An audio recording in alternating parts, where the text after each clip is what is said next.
Ya, halo teman-teman, kembali lagi bersama saya Ferry Febriandi dan sebelum pembahasan eh, ma- pada sebelum masuk pada pembahasan malam hari ini, saya mau minta maaf dulu kepada teman-teman semuanya. Jadi di konten saya yang sebelumnya mungkin teman-teman lihat hanya video kosong aja. Jadi itu sebenarnya saya mau sharing mengenai hal-hal yang berkaitan dengan toxic.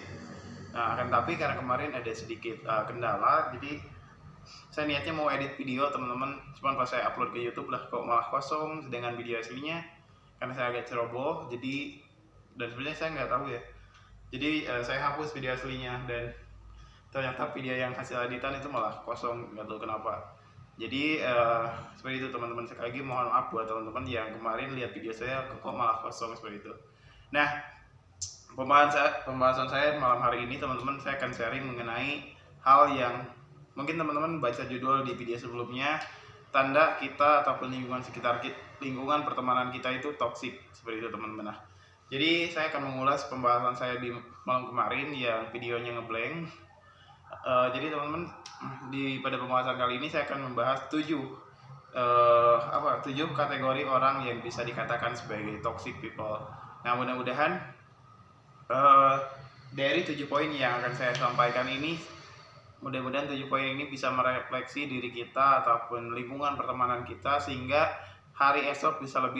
diri kita hari esok bisa lebih baik dari hari ini, dan lingkungan pertemanan kita hari esok bisa lebih baik dari hari ini. Seperti itu teman-teman. Nah, langsung aja ke topiknya teman-teman. Jadi topiknya akan membahas tentang 7 kategori pertemanan yang bisa dibilang teman toksik, seperti itu teman-teman. Nah, yang pertama saya akan, nah, dan ini juga teman-teman, 7 poin ini bukan hasil saya, akan tapi ini saya hasil lihat podcast beberapa waktu ke belakang, udah lumayan lama juga teman-teman, dan ini cukup merefleksi diri saya dan juga lingkungan pertemanan saya, seperti itu teman-teman. Nah, 7 poin ini saya dapatkan di salah satu podcast public figure yang mungkin ya kita semua sudah tahu lah dengan beliau public figure yang cukup ternama dan cukup berprestasi juga. Beliau adalah Pak Helmi Yahya. Nah, dan setelah saya dulu lihat kontennya, itu cukup merefleksi diri saya dan lingkungan pertemanan saya. Jadi menurut saya ini topik yang cukup menarik juga untuk saya share di channel YouTube saya, seperti itu teman-teman. Nah, lalu siapa aja sih 7 orang yang bisa kita kategorikan sebagai teman yang toksik? Yang pertama adalah teman yang suka kritik. Nah, yang pertama adalah teman yang suka mengkritik teman-teman. Nah, saya sempat mengalami ini teman-teman. Saya sempat mengalami teman yang kalau kita ngobrol ide apapun, ya dia selalu dia selalu mengkritiknya gitu kan teman-teman. Ini mah gini, ini mah gini. Padahal dia pun nggak bisa untuk mempraktekannya. Padahal dia pun nggak tahu, dia hanya bisanya mengkritik aja, mengkritik. Saya kira dan teman-teman pun yang ketika sharing dengan dia pasti penuh akan kritikan, seperti itu teman-teman. Dan saya pernah mengalami itu, dan karena saya dulu belum belajar ini, jadi saya rasa cukup capek juga dulu menghadapinya. Apalagi dulu saya itu teman yang bisa dibilang teman dekat saya, seperti itu teman-teman.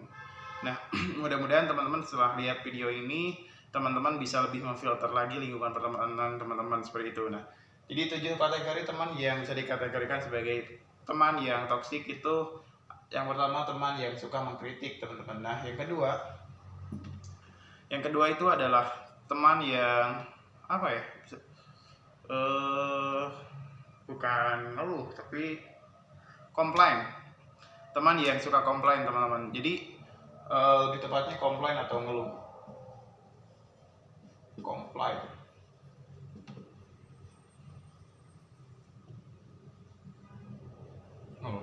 Nah, tipikal teman yang seperti ini, teman yang suka komplain ataupun suka ngeluh, ini akan menular juga teman-teman kepada kita. Jadi apapun yang dia lakukan, apapun yang dia terima, apapun yang dia lewati, dia banyak komplainnya juga teman-teman, dan lebih tepatnya lebih ke ngeluh. Jadi setiap yang dikerjakan ya ngeluh, dan setiap ketemu kita ya hanya tentang keluhan-keluhan aja, seperti itu teman-teman. Dan biasanya orang yang seperti itu tuh menular juga ke kita teman-teman. Jadi ketika kita ketemu dengan dia, ya akhirnya percakapan kita penuh dengan keluhan, nggak efektif juga, seperti itu. Biasanya kan kalau orang-orang yang ini ketika ketemu adalah ngobrol tentang motivasi, ngobrol tentang ide, ngobrol tentang apalah ini, kalau misalkan ketemu dengan orang seperti ini, biasanya ketika kita ketemu dia ngeluh ya, dan akhirnya kita pun kebawa ngeluh, akhirnya kita sama-sama suka ngeluh seperti itu teman-teman. Nah, sebisa mungkin teman yang seperti ini kita coba filter aja teman-teman, seperti itu. Jangan jadikan teman yang 7 kategori ini masuk pada circle pertama kita teman-teman. Nah, mungkin di konten saya selanjutnya saya akan jelaskan teman-teman apa sih yang dimaksud dengan circle pertama, circle kedua, ataupun circle ketiga, dan seterusnya seperti itu teman-teman. Di konten kali ini saya akan fokus dulu pada 7 topik ini, yang pada intinya 7 topik ini jangan sampai berada di circle pertama kita, seperti itu teman-teman. Nah, yang ketiga teman-teman, ini adalah teman yang suka minjem. Dalam podcastnya Pak Helmi Lahir mengatakan ini teman-teman. Jadi apakah minjem itu nggak boleh? Boleh teman-teman. Jadi jangan sampai teman-teman berteman dengan orang yang sedikit-sedikit minjam, sedikit-sedikit berbelas kasihan untuk pengen kita pinjami apa. Jadi dia nggak ada usaha, jadi banyak minjem, dan lebih parahnya lagi kalau misalkan dia nggak bertanggung jawab, seperti itu sih. Jadi poinnya kita harus lihat juga orang itu bertanggung jawab nggak atas apa yang dia pinjam gitu kan, seperti itu teman-teman. Biasanya orang yang sedikit-sedikit minjam itu orangnya tipikal orang yang dalam segi tanggung jawabnya kurang, karena beban dia makin banyak. Pertama minjam dari sini, sehingga dia banyak pinjaman, dan untuk mengembalikannya itu, apalagi pinjamannya berupa materi, itu udah untuk mengembalikannya cukup beban juga karena banyak pinjaman, seperti itu teman-teman. Jadi kategori teman yang bisa dibilang teman yang toksik itu adalah teman yang suka minjem teman-teman. Nah, yang keempat itu adalah teman yang suka terlambat teman-teman. Nah, ini saya dulu cukup terrefleksi, cukup mengevaluasi juga di poin ini nih, terlambat. Nah, di poin terlambat ini ya mungkin ini udah menjadi apa ya, budaya yang tidak perlu kita amini sebagai budaya teman-teman, karena kan kalau di kita udah biasa ya, kalau misalkan telat ya kita udah biasa lah di Indonesia telatnya, kita akhirnya sering ngobrol gitu. Padahal ini sebuah budaya yang nggak perlu dibudayakan, seperti itu teman-teman, karena biasanya kalau misalkan kita berteman dengan orang yang telat, kita akan kebawa telat, karena kalau kita tepat waktu pun dia nggak akan tepat waktu, seperti itu teman-teman, dan akhirnya itu akan mengganggu waktu kita ke depan, waktu-waktu kita yang lain, akhirnya banyak kegiatan kita yang molor dan lain sebagainya. Jadi kategori teman yang sedang terlambat juga perlu kita hindari, dan kalaupun kita masih suka terlambat, kita perlu mengevaluasi diri kita, jangan-jangan kita bisa dikategorikan sebagai orang yang toksik bagi orang lain, seperti itu teman-teman. Nah, poin yang kelima itu adalah teman yang suka menjatuhkan teman-teman, seperti itu.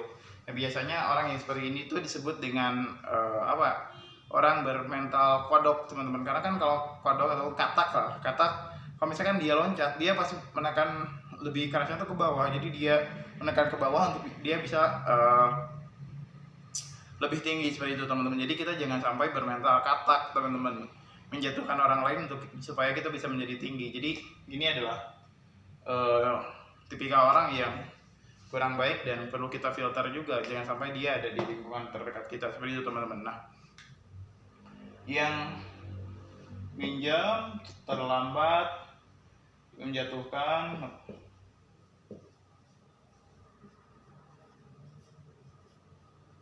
nomor 6, minjam, terlambat, menjatuhkan, dan munafik.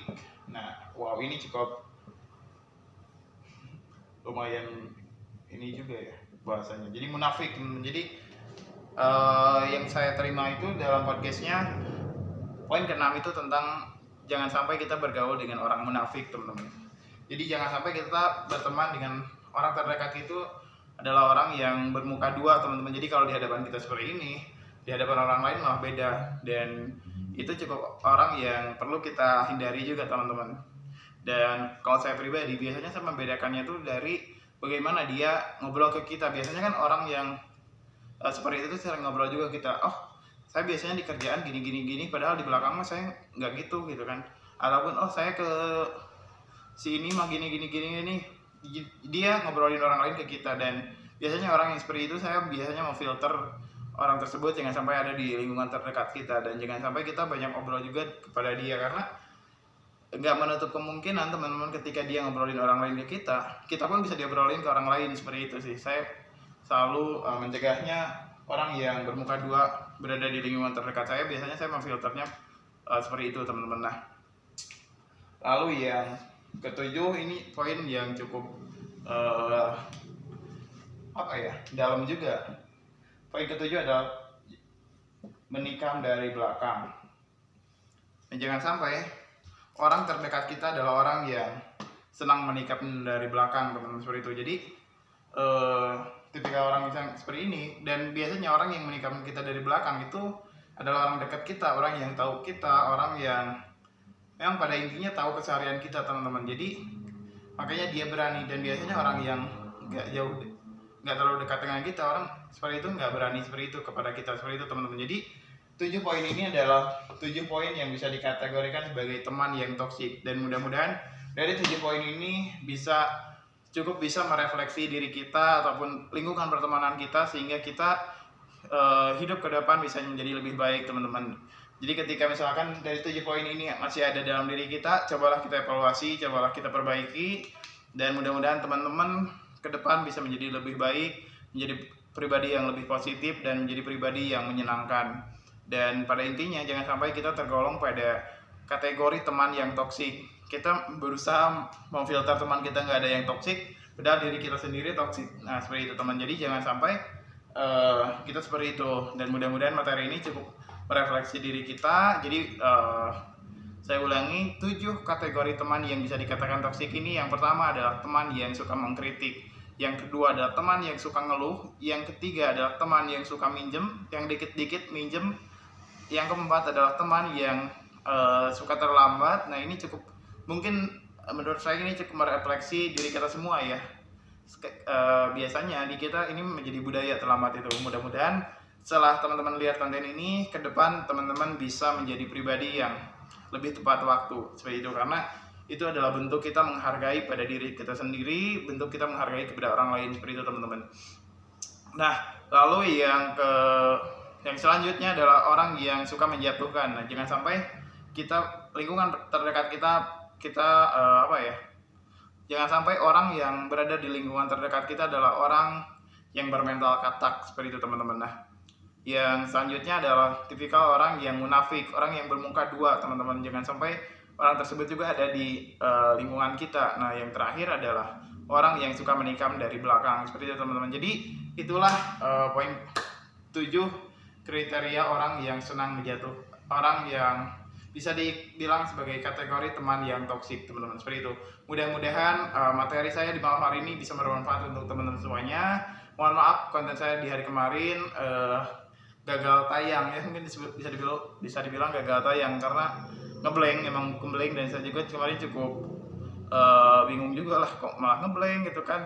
Dan ya udahlah, biar besok saya ulang materinya, seperti itu teman-teman. Tadinya saya pada pembahasan kali ini saya akan membahas mengenai bagaimana sih kita menghadapi teman yang suka mengkritik, ataupun bagaimana kita menghadapi halangan-halangan untuk mencapai apa yang kita inginkan. Karena kan topik sebelumnya saya membahas tentang ikigai. Nah, biasanya untuk kita mencapai ikigainya kita, karena untuk mencapai ikigai itu merupakan sebuah perjalanan yang panjang. Biasanya di tengah perjalanan kita pasti banyak rintangan yang akan kita lalui. Nah, tadinya saya sekarang akan membahas itu kan, tapi karena konten yang kemarin gagal tayang, akhirnya konten saya hari ini adalah membahas tentang 7 orang yang bisa dikategorikan sebagai orang yang toksik. Dan mudah-mudahan kita dan lingkungan pertemanan kita ke depan itu bisa lebih baik, dan kita bisa memfilternya seperti itu teman-teman. Karena ketika kita udah mulai karena dunia itu sebenarnya gini teman-teman, dunia nggak memberi apa yang kita inginkan, tapi dunia memberi apa yang pantas kita dapatkan. Jadi kalau misalkan kita ingin mempunyai lingkungan yang positif, cobalah kita memantaskan diri untuk menjadi orang yang lebih positif, sehingga nanti saat kita udah merubah diri kita menjadi lebih positif, insya Allah teman-teman, lingkungan kita akan berubah menjadi positif. Kita akan dipertemukan dengan orang-orang positif, sehingga nanti lingkungan terdekat kita adalah orang-orang positif. Karena kalau dalam agama itu kalau kita bergaul dengan penjual parfum, kita akan kecapretan bau parfum, seperti itu teman-teman. Jadi kalau misalkan kita bergaul dengan orang-orang positif, kita pun akan kebawa positif. Tapi untuk mampu bergaul dengan orang positif, kita pun harus memantaskan diri untuk bisa positif, sehingga karena kita akan bergaul dengan seperti apa kita, ya seperti apa diri kita ini, seperti itu teman-teman. Karena biasanya orang itu bergaul dengan orang sejenis, burung akan bergabung dengan burung sejenis, dan manusia pun seperti itu, manusia akan bergabung dengan manusia yang sejenis lagi, seperti itu teman-teman. Sejenis dalam arti sifatnya ya. Seperti itu teman-teman, makasih udah nonton sampai hari ini, dan tetap dukung saya dengan cara like, komen, dan subscribe untuk bisa sharing di tiap hari. Dan rencana saya ke depan, saya pengennya tuh biar kita lebih interaktif juga. Saya pengen ke depan tuh saya tiap malam live streaming mungkin 10-15 menit lah tiap malam. Jadi kita bisa lebih interaktif dan lebih terjadwal juga, seperti itu teman-teman. Dan juga menghindari hal seperti kemarin saya gagal upload, seperti itu teman-teman. Terima kasih udah nonton sampai hari ini. Mudah-mudahan ilmu yang saya sampaikan bisa bermanfaat untuk teman-teman semuanya, dan mudah-mudahan ke depan konten yang saya share bisa lebih menarik, lebih baik lagi, dan mudah-mudahan ini bisa mengubah diri kita semuanya menjadi lebih baik, seperti itu teman-teman. Terima kasih, selamat mempraktekkan, dan sampai jumpa di video saya selanjutnya.